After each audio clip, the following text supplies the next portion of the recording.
Hello and welcome to another interview with our fantastic LCU19 speakers. This event is, of course, our third signature event, and it will take place in beautiful Mallorca, Spain, from the 12th till the 17th of November 2019. With me today, I have a very special speaker with me. She is called Eve Meyer. Welcome. Hi, how's it going? Good. How are you? Pretty darn good. Pretty darn good. I like it. I like it. So for those of our viewers and guests who don't know who you are, what is it that you do? I do so many things. I'm just really multi-talented. So I think that I'm actually a marketing entrepreneur, a mom, a really cool chick with great hair, all important things. But I think the reason I'm getting to be a speaker at this event is because I'm a person who finally overcame a lifetime of obesity with the use of low carb eating and intermittent fasting. And I think maybe what's different about me is I'm willing to talk about how bad I am at it and how much of a struggle it can be for me. And I'm really focused on the lifestyle and emotional side of low carb eating, fasting, and feeling positive about ourselves. That's fantastic. And I think that's a very, very important point because so many people, I am sure, can relate to exactly those struggles and the tribulations that even come with low carb eating. It's not like the holy grail of anything. It still requires a lot of work. So that's very important to be very open about that. I like it. Yeah. So you and I talked before, and I was telling you that I've had 3 bariatric surgeries, and I tried every diet, I tried every exercise, I tried every way of eating, and I just never had success. And I felt like I was trapped in this world of never ending hunger that really frustrated me and made me have to use a great deal of effort to focus on my child, my job, my life.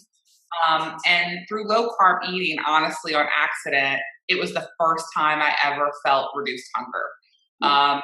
And I just asked my husband, like, hey, I only felt hungry 5 times today. Is this how normal people feel? And he was like, yes, it is how normal people feel. And I'm like, well, I've never been normal in any way before. But I suddenly understood, like, okay, this is why people who are skinny naturally and have never struggled look at people like me who have struggled their whole life and just think, just stop eating. Like, come on, just like stop it. Are you lazy? What's wrong with you? And I couldn't reconcile that in my head because everywhere else in life, I was a successful mom. I was a successful entrepreneur. Like, why couldn't I just stop eating? And low carb eating was really the first thing that ever enabled me to not be hungry every second of every day. And so that was how the journey began for me. And it was an accident. I love that. I love that it's just an accident and that it turned out to be such a good accident. Yes, it was. I'd been messing up in all the wrong ways for like 20 something years. So I guess I was due for a happy accident. Right? Right. Yes. I completely agree with that. So what if you could mention just one, or what is your favorite actually common misconception when it comes to fasting?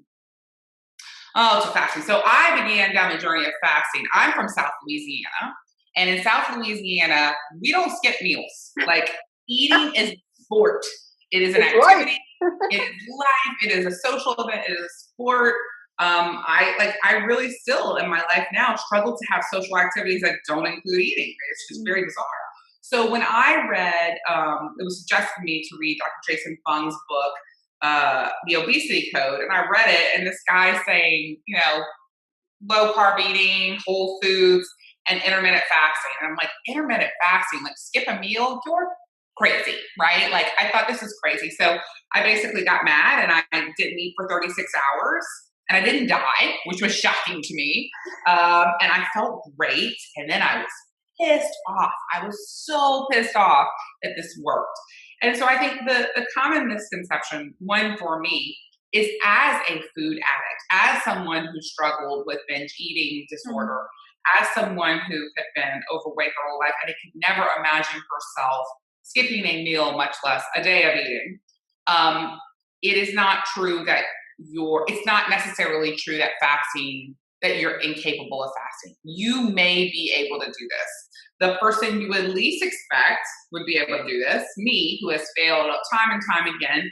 I think I would have thought I would never have the strength, the ability, the willpower to not eat. And it simply isn't about that. It's more about letting go than it is about locking in. Yeah. And so I think that's the biggest misconception, I think, which we all have in most of life whenever we come across something new that we think we should do is, there's no way I can do this. I'm broken.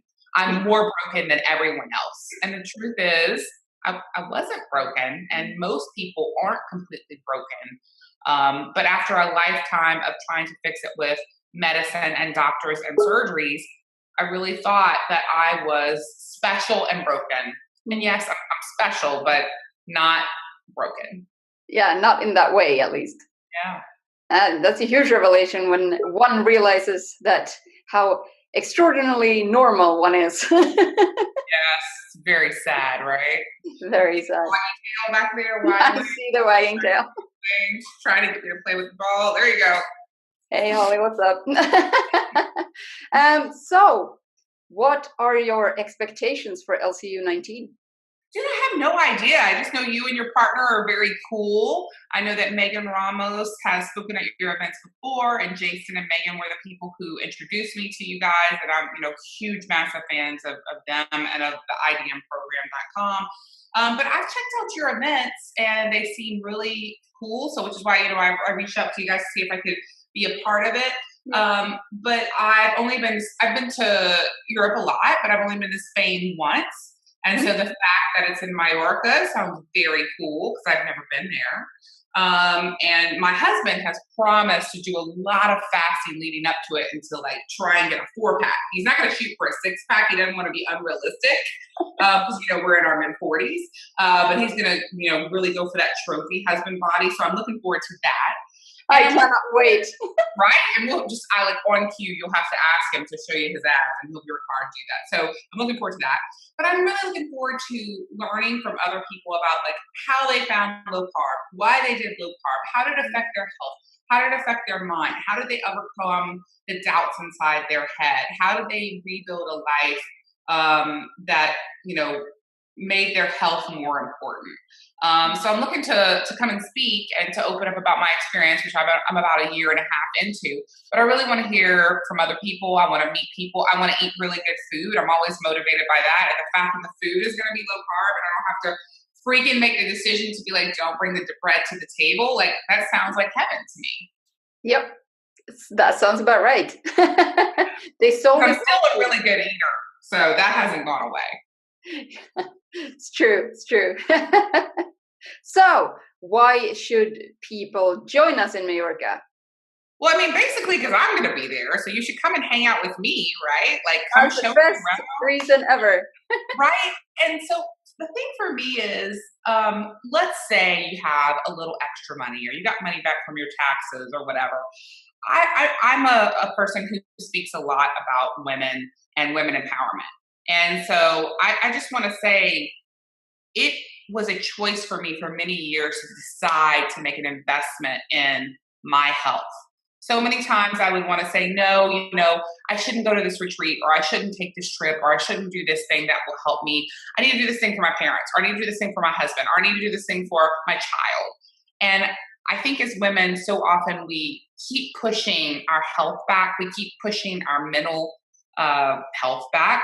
And we don't do things to take care of ourselves. So why should you go to this? If you happen to be a woman and you've been putting off doing anything nice for yourself ever, and let's say you just had Mother's Day and you got really awful gifts. I'm not saying that happened to me. I got great gifts. They were amazing. But let's say you did.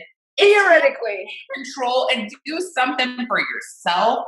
You're probably fabulous. I can just feel it through the computer, right? That you're fabulous, all of you.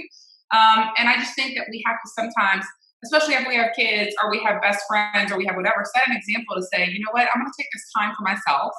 I'm going to go away to a beautiful place and I'm going to take a week to focus on my health and focus on making myself a better person. So when I come back, I can do better things for other people. That's amazing. I couldn't have sold it better myself. Plus, Spain. So there. Plus, Spain, dot. Yeah. What else do you want? So I'm pumped. I'm pumped too. I can't wait. And I can't wait to meet you in real life and greet everyone to come and join us in Mallorca. For your ticket, go to lcu.thelowcarbuniverse.com. Find out more about Eve, find out more about the event, and book your ticket today. Thank you so much. Do what she said, people. Just do it. Just listen. Thank you so much, Eve, for your time, and I can't wait to see you soon. Thank you so much. See you guys soon.